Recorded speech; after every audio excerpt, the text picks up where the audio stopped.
Alléluia. Shalom, peuple béni du Seigneur installé aux quatre coins de la terre. C'est avec humilité que je viens auprès de vous partager les pains que j'ai reçus du Seigneur pour votre édification. Il est plus qu'important au peuple de Dieu de vous rappeler de la nécessité d'avoir une mémoire des souvenirs, des interventions de notre Dieu. Les enseignements réussis qui ont été à l'origine des miracles, des délivrances, des bénédictions sans nombre.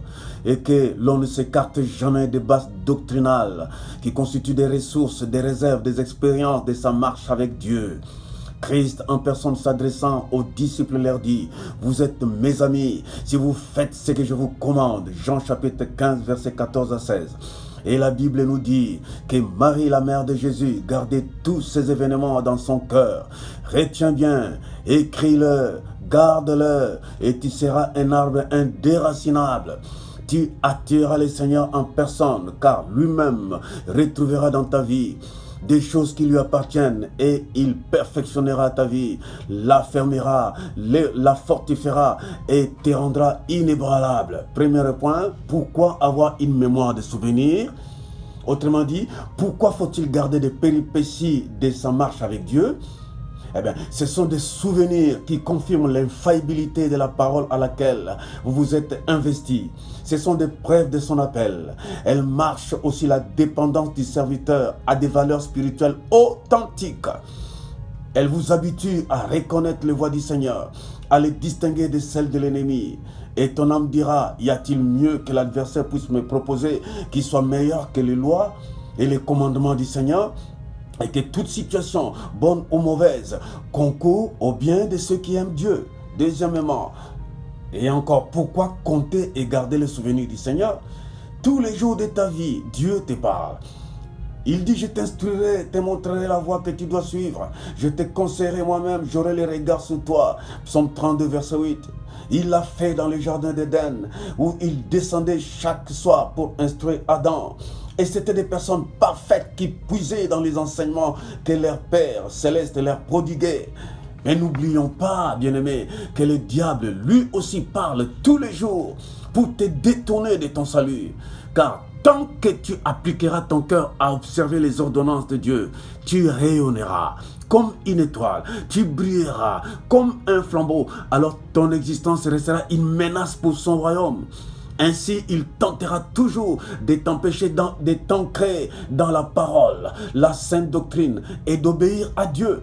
Jean chapitre 8, verset 44, le dépeint mieux. Vous avez pour père le diable et vous voulez accomplir les desseins de votre père. Il a été meurtrier dès le commencement et il ne se tient pas dans la vérité parce qu'il n'y a pas de vérité en lui. Lorsqu'il profère les mensonges, il parle de son propre fond car il est menteur et le père du mensonge.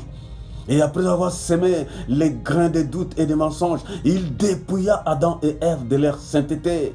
Puis il découvrit qu'ils étaient nus. Ah, bien-aimé, écoute-moi bien ici. La nudité est le symbole d'une personne sans salut, sans parole, sans vraie connaissance de Dieu, sans communion avec Dieu, donc sans défense.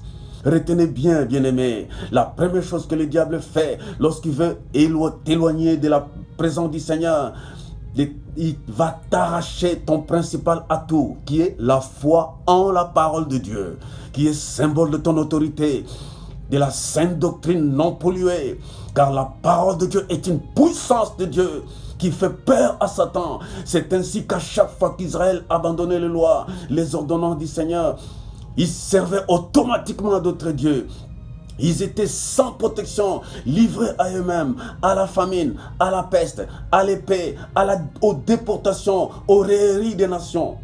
Adam et Ève ont appris à leurs fils Caïn et Abel ce que Dieu institua comme règle, que quiconque devrait observer pour s'approcher de sa présence. Les sacrifices d'un animal, témoignage de la miséricorde de Dieu. Mais vois, Abel appliqua exactement ce qui plaisait à Dieu, l'offrande d'un animal sans défaut. Celle-ci correspondait au rituel sacrificiel qui couvre les péchés, ce qui préfigurait l'offrande du corps de Christ, l'agneau de la réconciliation, tandis que son frère Caïn, n'ayant gardé aucun souvenir, il offrit un sacrifice inapproprié dans une période où le diable s'efforçait d'éloigner l'homme de la présence même de Dieu. Les produits des champs tels que les fruits, les légumes, les racines ne correspondaient pas du tout au plan de Dieu. Et pourtant, Dieu ne les valida jamais. Voici, il descendit pour l'encourager, alors qu'il était en proie à des sollicitations du trompeur. Écoute ce que Dieu lui dit. Et l'Éternel dit à Caïn, pourquoi es-tu si irrité et pourquoi ton visage est-il si abattu, Caïn? Certainement, si tu agis bien, tu relèveras ton visage. Et si tu agis mal, les péchés se couchent à la porte. Et ses désirs se portent vers toi, mais toi, domine sur lui. Malgré la médiation de Dieu, Caïn préféra désobéir. La Bible dit, et comme ils étaient dans les champs, Caïn se jeta sur son frère Abel et le tua. Encore et encore, dans sa grande miséricorde, Dieu descendit pour écouter les frères assassins et perfides. Une simple question, où est ton frère, Caïn? Caïn envoya balader son créateur avec une réponse digne d'un rebelle. Il répondit par une question, suis-je le gardien de mon frère? Montrant par là qu'il était sous les ordres du trompeur, du tentateur, le diable. Troisième point, Caïn, dépouillé de la gloire, fait face à l'Éternel. Nous récapitulons. Dieu a d'abord rencontré Caïn à l'autel du sacrifice. Ici, il lui pose une question toute simple pour susciter en lui une attitude de regret et de repentance. Mais l'homme est déjà vidé de ce qui le maintient dans la gloire de Dieu, c'est-à-dire les souvenirs de sa bonté et de sa parole. Caïn mentit, il défia Dieu. Alors Dieu ne lui parla plus de miséricorde. Il le juge. Tu seras maudit de la terre ne te donnera plus sa richesse. Tu seras errant et vagabond sur la terre. Il lui a été permis de vivre, mais sa vie ne sera plus aisée. Il vivra dans un état d'agitation. Il ne verra plus la face de Dieu, ne communiera plus avec Dieu, ne lui rendra plus de culte, ne l'invoquera plus. Quelle est cette vie-là où on ne doit plus prier le Seigneur? Il est privé de Dieu. Bien-aimé, Dieu a mis un signe sur le front de Caïn pour lui éviter d'être tué. Et cela lui a-t-il valu pour... cela lui a-t-il suffi pour apaiser son esprit? Non, il resta vagabond et errant. Que te sert-il, bien-aimé, d'être couvert d'or, de perles, de résidences, de villas luxueuses et somptueuses? Si Dieu ne te connaît pas, si tu ne t'es pas encore accordé avec ton Dieu, pourquoi rejettes-tu sa parole? Pourquoi altères-tu la sainte doctrine qui a fait ses preuves dans ta vie? Pourquoi, comme Caïn, résistes-tu à recevoir la main de la réconciliation que son amour te tend de façon réitérée? Que donnes-tu à ton Créateur en échange? Que donneras-tu à ton Créateur en échange pour le salut de ton âme? Le Père te parle avec la douceur d'un Père. Pourquoi te moques-tu de lui? Car chaque jour, Jésus-Christ te réclame ton âme. Et elle a dit, prie à ses yeux. Ne lui résiste pas comme Caïn. Aujourd'hui, décide-toi. Demain pourrait être trop tard et vraiment trop tard. Et ce sera des pleurs et des grincements de dents. Caïn est sorti de ce monde par la petite porte pour l'éternité, errant, agité, vagabond. C'est le sort réservé aux âmes qui rejettent la parole du Seigneur. D'où est la source de notre autorité face au trompeur. Serviteurs, servantes, fils et filles du royaume, as-tu reçu des directives, des visions qui ont fait leur preuve, des témoignages qui ont confirmé ton appel? Pourquoi serais-tu obligé de le modifier? Dans les livres d'Apocalypse chapitre 3 verset 3, voici ce que le Seigneur dit. Rappelle-toi donc comment tu as reçu et entendu. Garde et répands-toi. Si tu ne veilles pas, je viendrai comme un voleur. Et tu ne sauras pas à quelle heure je viendrai sur toi. Pourquoi penses-tu que Joseph, le père adoptif, dit Seigneur, devrait-il se détourner des directives de l'ange, du Seigneur qui lui disait, lève-toi, prends l'enfant et sa mère et fuis en Égypte. Reste là-bas jusqu'à ce que je t'avertisse encore. Matthieu chapitre 2 verset 1 à 15. Paul l'apôtre exhorte Timothée son fils en ces termes. Ne néglige pas les dons qui est en toi et qui t'a été donné par prophétie avec imposition de main de l'assemblée des anciens. 1 Timothée chapitre 4 verset 14.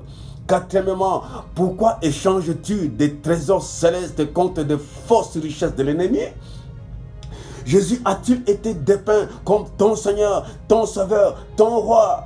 qu'il est le chemin, la vérité et la vie. Alors pourquoi octroyer ces attributs à un être humain charnel comme toi et moi? As-tu reçu du Seigneur le message sur la sanctification? Pourquoi as-tu changé la base doctrinale?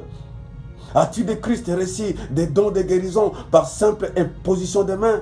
Et pourquoi rajouter l'usage des huiles, du sel, des bougies et d'autres simulacres? As-tu été appelé à la grâce de la libéralité?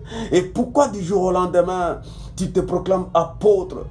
L'onction de Dieu ne déferlait-il pas en toi lorsque tu prêchais en Kikongo, en Chuluba, en Lingala, et les enfants étaient couverts de grâce? Pourquoi changes-tu, bien-aimé?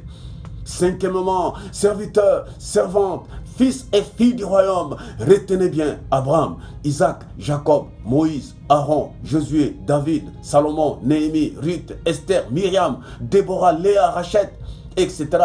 ont tous reçu du Seigneur dans les limites de la révélation que l'Éternel notre Dieu leur a imparti. Ils étaient tous différents les uns les autres, n'est-ce pas? Et chacun a reçu une portion de la gloire de Dieu, n'est-ce pas? Par la grâce qui m'a été donnée, dit le Seigneur, je dis à chacun de vous de n'avoir pas de lui-même une trop haute opinion, mais de revêtir des sentiments modestes selon la mesure de foi que Dieu a départie à chacun. Romains chapitre 12, verset 3. À chacun, Dieu s'est révélé comme Jéhovah El Elyon, Jéhovah Sabaoth, Jéhovah Shalom. À d'autres, il s'est révélé, il s'est manifesté comme Jéhovah Nichi, Jéhovah Ata Elroy, Jéhovah Elohim. À d'autres encore comme El Shaddai, Adonai, El Jibor. Puis nous avons aussi le Dieu qui se révèle comme Jéhovah Rapha, Jéhovah Tchidekenu, Jéhovah Jireh. Et non seulement tous ont impacté des générations, mais sont restés fidèles aux limites de leur appel, bien-aimés, sans les changer. N'enviez personne, car aux yeux du Seigneur, tu es unique. Et tu as une mission non comparable. Ta mission est spéciale. Peu importe les limites, peu importe la longueur, peu importe la hauteur, la largeur, la dimension. Il n'y a pas de petits dons. Il n'y a pas de grands dons. Il n'y a pas de grands appels. Il n'y a pas de petits appels. Tout appel est appel. Tout don est un don. Si tu gardes les lignes des conduites que le Seigneur t'a prescrites, lui-même rendra ton œuvre très puissante. Et tu resteras une bénédiction pour ton église, pour ta belle famille. Celui qui est fidèle aux petites choses, le sera aussi aux grandes. Sixièmement, je m'avais prié pour vous. Je m'avais prié pour vous incliner la tête, vous qui m'écoutez au travers des 4 horizons de la terre, qui avez reçu cette grâce de m'entendre. Je veux pouvoir vous bénir. Père tendre, je recommande tous ceux qui ont entendu cet avertissement et qui sont appelés de ton glorieux nom, des enfants de Dieu dispersés à travers le monde. Accorde-leur ta grâce, affermis leur foi et rends-leur inébranlables, qu'ils conservent leur fidélité à ta parole et surtout à la sainte doctrine jusqu'à ce que tu viennes. Dans le suprême nom de Jésus-Christ, j'ai ainsi prié. Amen, amen, amen. Je veux que vous puissiez prier pour moi et partager. S'il y a une seule personne qui peut se mettre à genoux pour moi, et ça sera de merveille. J'en ai grandement besoin. Que le Seigneur vous bénisse. Amen, amen, amen.